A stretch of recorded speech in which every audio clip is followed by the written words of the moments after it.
Oi gente, tudo bem com vocês? Bem-vindos para mais um vídeo. No vídeo de hoje a gente vai conversar sobre as leituras do mês de outubro.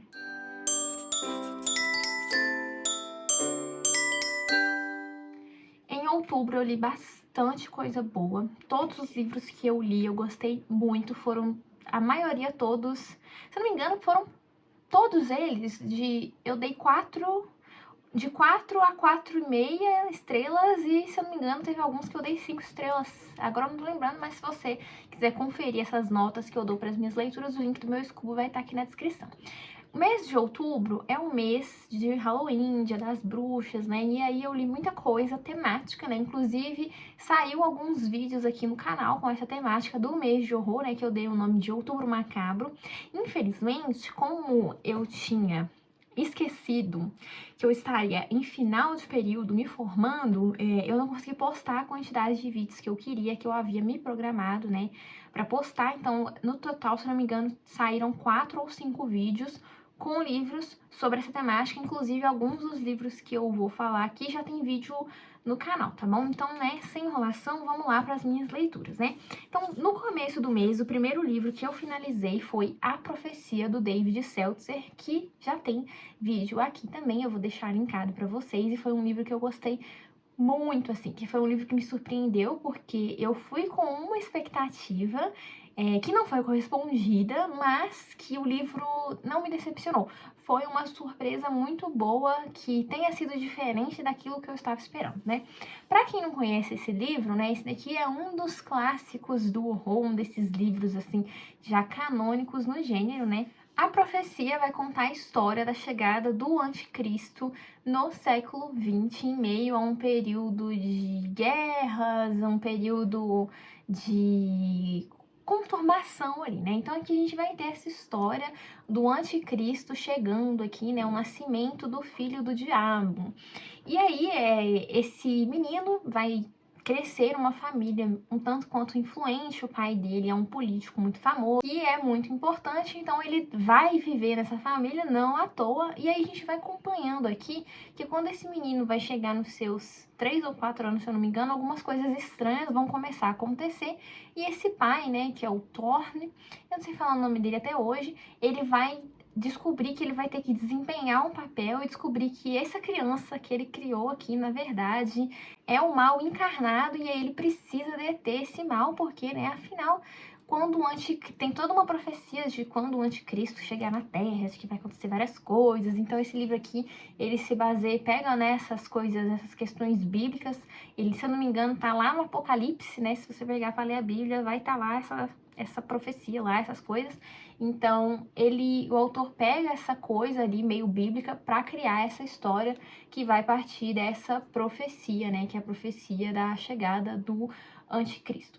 E foi um livro que eu gostei muito. Tem uma adaptação que eu comentei na minha resenha, que foi produzida simultaneamente ao livro. Então, David Seltzer, quando ele estava escrevendo o livro, ele também escreveu o roteiro do filme, né? Então, eu não assisti o filme ainda, mas pelo que eu vejo, é um filme, assim, tipo o Bebê de Rosemary, sabe? Que as pessoas conhecem mais o filme do que o livro.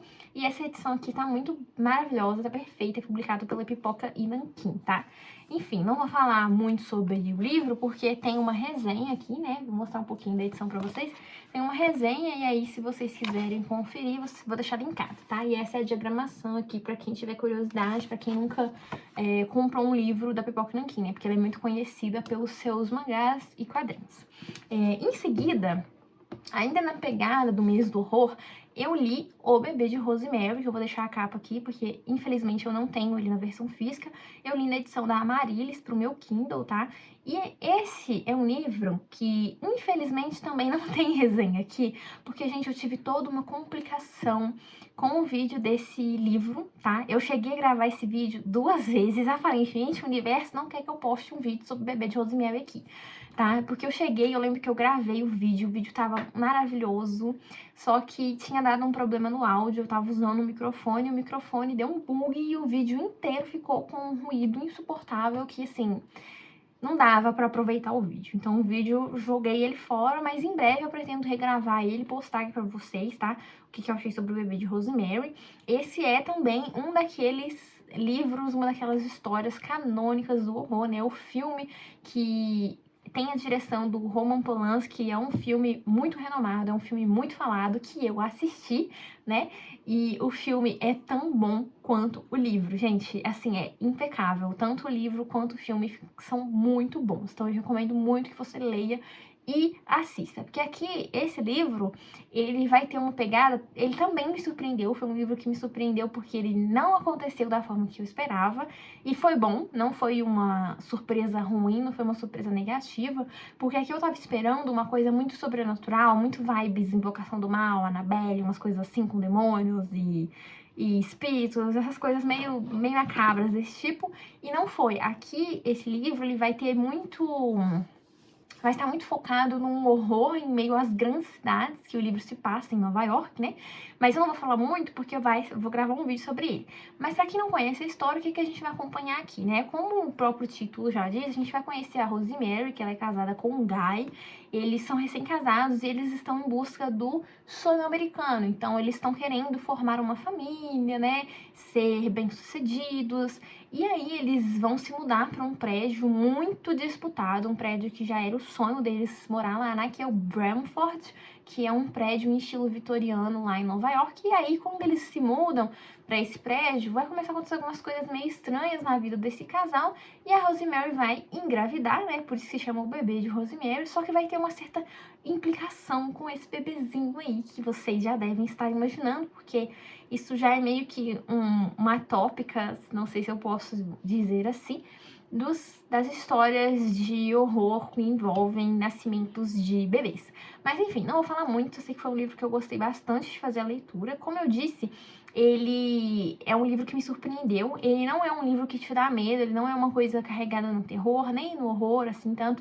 Ele é mais um livro focado numa coisa meio de suspense, com aquilo que começa a acontecer, com o que a Rosemary começa a descobrir. Então ele tem toda essa atmosfera de um clima de suspense, de coisas estranhas que estão acontecendo. O filme também vai nessa pegada, tá? Então eu recomendo que você leia o livro e depois assista o filme, porque ambos são maravilhosos. Em seguida, né, também, né, nessa pegada, eu li mais um clássico muito renomado, que foi o Psicose, do Robert Bloch. Esse eu ainda não assisti o filme, né, que tem aquela adaptação pelas mãos do Alfred Hitchcock, que também é um desses diretores bem renomados, que as pessoas falam muito bem, mas eu ainda não assisti. Também nunca vi a série do Bates Motel.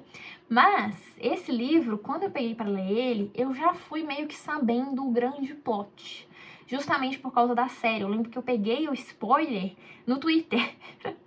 Na época em que a série do Bates Motel, acho que ela tava chegando ao fim, alguma coisa do tipo. E aí eu, sem querer, peguei esse spoiler. E se você vive na internet, você também muito provavelmente deve saber qual é a grande questão com esse livro. Mas eu não vou falar caso você não saiba, tá? O que a gente vai ter aqui nesse livro? Aqui a gente vai conhecer uma mocinha, né, a Mary, que um dia ela resolveu fugir com uma quantia de dinheiro muito grande, acho que se eu não me engano eram 40 mil dólares. Também tem vídeo aqui no canal, tá? Vou deixar aqui linkado pra vocês assistirem. E aí, nessa fuga dela, ela vai parar num motel de estrada que é o Bates Motel. E lá ela vai encontrar com o Norman. E aí essa mocinha, ela vai desaparecer. E aí a história vai se desenrolar a partir da procura dessa moça que sumiu, né? Mas a gente que é leitor, a gente já sabe o que aconteceu com ela. E ao longo do livro inteiro, o livro ele vai te dando, assim, várias pistas para você juntar esse quebra-cabeça e entender o que está acontecendo. Não é assim, se você for uma leitura atento, você vai entender logo de cara, vai saber qual que é o plot, mas se você não pegar, é muito bom, tá? É muito bom. Acho que vai ser um boom assim na cabeça de quem não sabe qual é a grande questão. E mesmo eu sabendo, a leitura foi tão maravilhosa, porque ele tem toda uma escrita um tanto quanto frenética. É também um livro muito curtinho, que você vai ler muito rápido. Os capítulos você lê assim, ó, porque tem todo esse clima de você querer entender o que está acontecendo, quem é o Bates, que loucura é essa que tá rolando. E o título do livro, eu acho que ele também te entrega um pouco sobre o estado desse personagem, né? Porque afinal o título do livro é Psicose. Enfim, não vou falar mais, porque já tem vídeo aqui, né? E senão eu vou soltar aqui qual que é a grande questão. E eu peguei pra ler uma novela que também tem vídeo aqui, que é A Morta Apaixonada, do Théophile Gautier, que é um autor francês. E eu queria ler coisas de vampiro, eu até tentei ler Drácula, mas não deu, eu vou tentar terminar em algum momento. E esse daqui é um livro publicado em 1836, não, é uma novela publicada em 1836, e, diferente daquilo que se pensa, Carmila não é a primeira história vampírica com a vampira mulher como personagem. Antes da publicação de Carmila, a gente tem esta novelinha aqui, onde também teremos uma vampira mulher, né? E além disso, antes desse aqui, a gente ainda tem um texto do Goethe, né, o autor de Fausto, onde que ele escreveu um poema que também tem uma vampira mulher. Então, né, desmistificando mitos aí. Carmila não é a primeira história sobre vampiras que se tem. É a primeira história de língua inglesa, mas não a primeira história vampírica. E essa história aqui, ela é muito interessante porque ela foi uma história meio precursora ali na França e nas histórias de vampiro. É uma história bem diferente, por exemplo, de Drácula. Os vampiros desse período aqui eram diferentes em alguns sentidos do Drácula, tanto que essa vampira ela consegue andar de dia, tem algumas questões aí que eu conversei sobre isso no vídeo que saiu, então se você estiver curioso, pode ir lá assistir, eu vou deixar linkado aqui também, se couber nos cards, né, porque eu já falei que ia deixar tantos links aqui, que eu não sei se vai caber, mas tem vídeo aqui pra ele também, tá? Essa edição aqui é uma edição da editora Wish, que eu apoiei, né, no Catarse, e aí eu recebi junto com a edição de Carmila, que tá muito bonita, tá uma edição muito completa, tem alguns textinhos aqui extras que enriquecem a sua leitura, mas o que a gente vai acompanhar aqui nessa história? Aqui a gente vai acompanhar um padre que acabou de fazer o seu voto, né, pra ser um padre, e aquele voto de castidade, só que aí ele vai conhecer esta vampira e eles vão viver um certo romance que ele vai se tornar amante dela, tá? E eu não vou falar muito mais porque eu já falei tudo na resenha. Então a gente vai ter esse amor proibido aqui desse padre com esta morta-viva, tá bom? E é um livro que eu também gostei bastante da leitura dessa coletânea aqui, porque aqui nessa edição a gente tem outros livros. Outros livros não, outros contos. Só que eu não li os outros contos, eu li só a novela. Os outros contos que tem aqui são O Cachimbo de Ópio, O Pé da Múmia, O Cavaleiro Duplo e tem um poema que se chama As Marcas Amarelas, tá? Eu não li ainda os outros, mas depois, quando eu ler, eu posso conversar com vocês sobre eles também. E aí, em seguida, eu peguei pra ler um continho que tá disponível no Kindle Unlimited, eu vou deixar a capinha aqui também, que é A Fantasma Aquática, de Hallowby, eu não sei falar, gente, enfim, Hall. Vou deixar a capa aqui, meu inglês de centavos não me ajudou aqui a pronunciar esse nome. É um conto bem curtinho, publicado pela editora Literatura Descoberta, que é uma editora que publica esses contos, principalmente de língua inglesa, por um preço bem acessível. Então, né, vou deixar o link aqui da página deles na Amazon, se eu conseguir, para vocês conhecerem. Qualquer coisa também vocês podem achar pelo Instagram, porque eles trazem traduções inéditas de contos que às vezes a gente não acha em edições aqui de grandes editoras, e fazem traduções bem bacanas sobre esses contos. E aqui a gente vai ter uma historinha de fantasmas, uma fantasma na verdade, que é um fantasma que assombra essa casa que se chama Harrowby Hall. E aí essa fantasma já assombra essa casa há gerações e gerações, e essa é uma casa que vai passando, né, como eu disse, dessa família de geração em geração. E aí todos os donos ficam sofrendo e não sabem como derrotar a maldição dessa fantasma pra ela parar de encher o saco, porque sempre no Natal, todos os dias, nos mesmos horários, ela aparece e encharca a casa toda. E é um quarto específico ali onde que ela molha tudo. E aí até que chega uma nova geração e esse rapaz está decidido a quebrar essa maldição e acabar com essa fantasma. E aí é isso que a gente vai acompanhar aqui nessa história, que é uma historinha bem divertida, é muito aquelas vibes de histórias de fantasmas da era vitoriana, tá? E eu gostei bastante desse conto. Pra quem não sabe, naquele período era muito comum histórias horripilantes na época do Natal. É um costume que poderia ter sido mantido, né? Eu acho muito bacana isso. Então, naquela época, os escritores, eles faziam muito essas histórias com fantasmas de horror e morte, mistério, no período de Natal. E é o contexto dessa obra aqui também. Por isso que essa fantasma só aparece ali na véspera de Natal. Enfim, né? Depois eu peguei para ler um livro de não ficção, porque eu queria ler em outubro alguma coisa de não ficção que fosse na pegada daquilo que eu tava me propondo. Porque, assim, eu queria ler uma coisa de um horror real, um horror praticado, um horror que aconteceu. E aí, nisso, eu conversei alguns livros e larguei de lado. Eu tinha começado a ler Lady Killers, só que eu detestei aquele livro, a forma que ele está organizado. Não é um livro muito bacana, assim, sabe? De True Crime, publicado pela editora Darkside. Tinha alguns problemas, algumas questões, assim, que eu não quis dar continuidade. Eu achei que a organização dele não é uma boa organização. Parece mais uma enciclopédia, assim, pra você, tipo, tô com vontade de ler um crime aqui. Aí você vai lá e pega e lê os casos.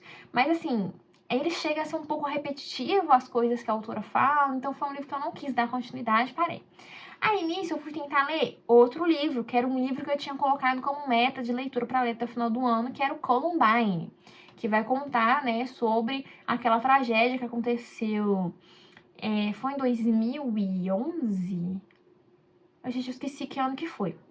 Mas, enfim, aquela tragédia que aconteceu na escola de Columbine, lá nos Estados Unidos, aonde 2 adolescentes entraram armados e, né, vocês sabem, isso já aconteceu em diversas escolas. E aí eu comecei a ler, eu li, sei lá, 50 páginas e larguei, porque, gente, a diagramação daquele livro tava péssima. Péssima, assim, em comparação à escrita do autor, eu achei que a escrita tava muito boa, a organização que ele tava fazendo também tava muito boa, porque ali a gente tem um jornalista, se não me engano, o autor, ele é um jornalista, então ele tem uma escrita ali que funciona, só que aquela diagramação da Darkside, gente, tava... Nossa, tava horrível. Eu tenho miopia, eu tenho astigmatismo, então assim, não tava rolando de ler naquela edição de jeito nenhum. Tava péssimo, assim, ó. O espaçamento aqui nesse meio aqui do livro, ele praticamente não existia. A frase vinha até aqui. Então não tava rolando, e aí eu larguei de mão, porque é um livro muito grande, e eu não tava conseguindo fluir naquela leitura com aquelas letras daquele jeito, e aí eu larguei. E aí, pensando nisso, eu falei assim, putz, qual é o livro de não ficção que eu vou ler agora? Aí eu resolvi pegar na minha estante Holocausto Brasileiro, da Daniela Arbex, e eu devorei esse livro. A Daniela escreve muito bem. Eu acho que pelo fato dela ser jornalista e de querer passar essa informação para um público que não é jornalista, para um público leigo, a escrita dela é uma escrita que flui muito, você vai devorar esse livro, apesar dele ser um livro com um tema muito pesado, eu li ele extremamente rápido, né? Basicamente, o que a gente vai ter aqui nesse livro? Esse livro aqui é um livro de jornalismo investigativo, onde a Daniela vai contar aqui e falar sobre o hospício de Barbacena, né? O Colmeia, Colônia. Gente, eu errei o nome, não é Colmeia, é Colônia, tá? Que foi um centro hospitalar psiquiátrico fundado em 1903, lá em Barbacena, tá? Se você for hoje em Barbacena, que é aqui em Minas Gerais, você tem um museu, tem umas coisas lá que vai contar a história desse local aqui. E ela deu o título de Holocausto Brasileiro porque as coisas que aconteciam ali naquele centro, ali no Colônia, se igualavam às coisas que os nazistas fizeram na Segunda Guerra Mundial nos campos de concentração. O método ali empregado para tratar essas pessoas era o mesmo. Então, assim, foi um pouco assustador ler isso aqui, não um pouco, mas bastante assustador, pensar que isso daqui aconteceu e que, se a gente for analisar, não é um período muito longo, muito distante de tempo, assim. A gente está em 2022, foi lançado foi fundado em 1903 e durou por anos isso daqui, tá? Foi assim, anos e anos. Se eu não me engano, deixa eu ver se eu acho aqui. 1900, sei lá, só sei que ficou bastante tempo em funcionamento, e as pessoas, assim, e naquela época, qualquer pessoa era levada pra cá. Se você incomodava alguém, você era mandado pro colônia. Então, filhas que desrespeitavam os pais, empregadas que engravidavam dos seus patrões, engravidavam, né, daquele jeito que vocês sabem do que eu tô falando, eram mandadas para lá. Às vezes você tava andando, tem casos aqui contando que, tipo assim, as pessoas às vezes nem sabiam por que elas estavam lá. Porque, assim, teoricamente era um centro psiquiátrico para cuidar de questões mentais, né? A gente pensa que é isso. Mas na maioria dos casos, a gente vai vendo que não era isso, era quase como uma espécie de prisão.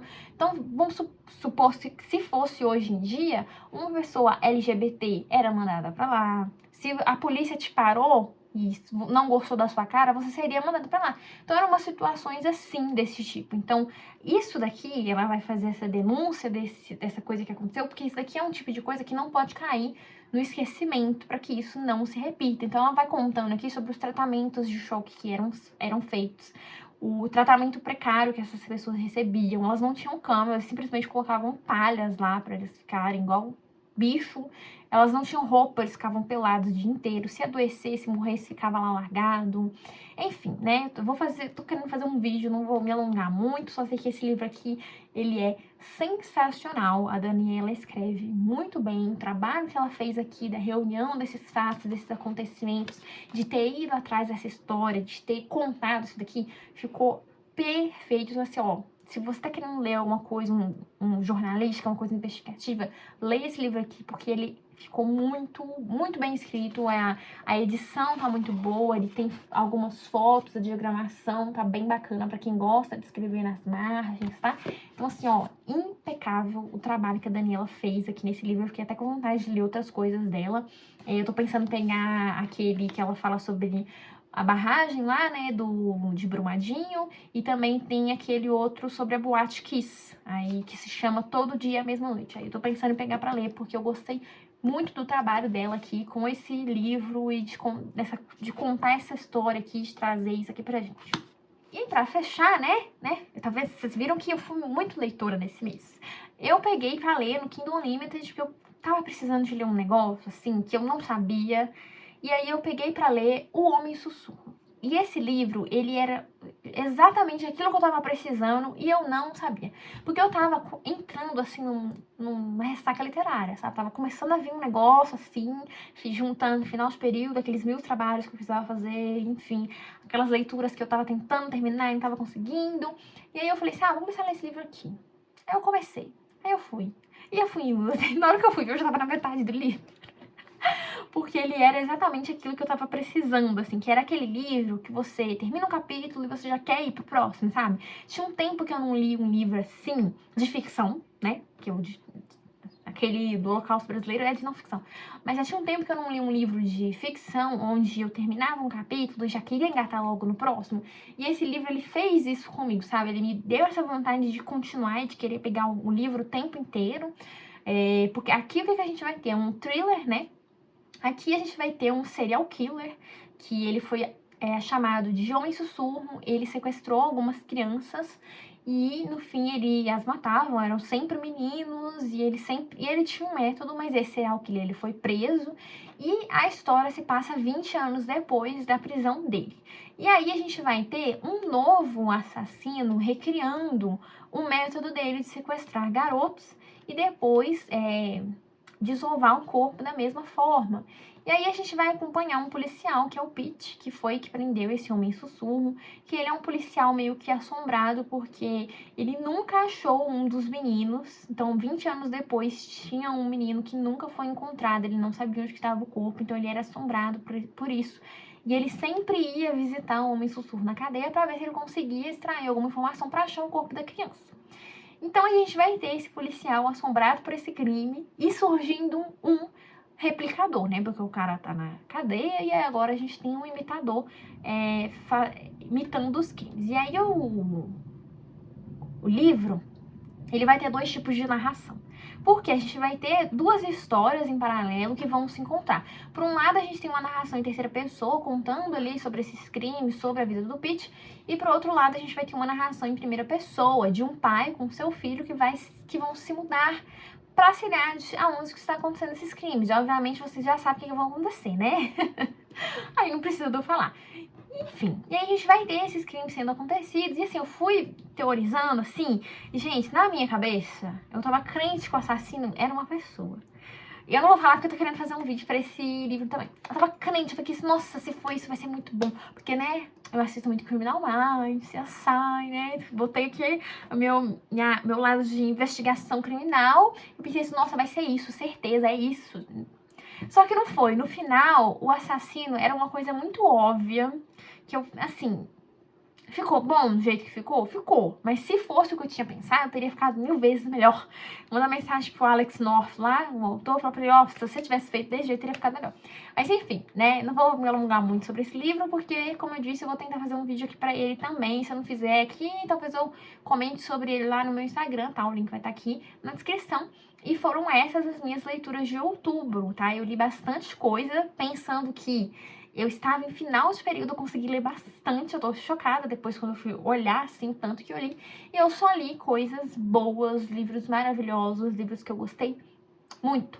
Então, gente, é esse o vídeo, espero que vocês tenham gostado. Comenta aqui pra mim quais foram suas leituras de outubro, se as suas leituras foram boas ou ruins, se você teve algum livro favoritado, como é que foi. Se você já leu algum desses livros que eu comentei aqui, eu vou adorar saber a sua opinião. E também me conta aqui quais suas expectativas de leituras para o mês de novembro. A gente já tá aqui na metade do mês e eu falando aqui das minhas leituras de outubro, mas é isso, né? Antes tarde do que nunca. É isso, espero que vocês tenham gostado. Um beijo e até o próximo vídeo.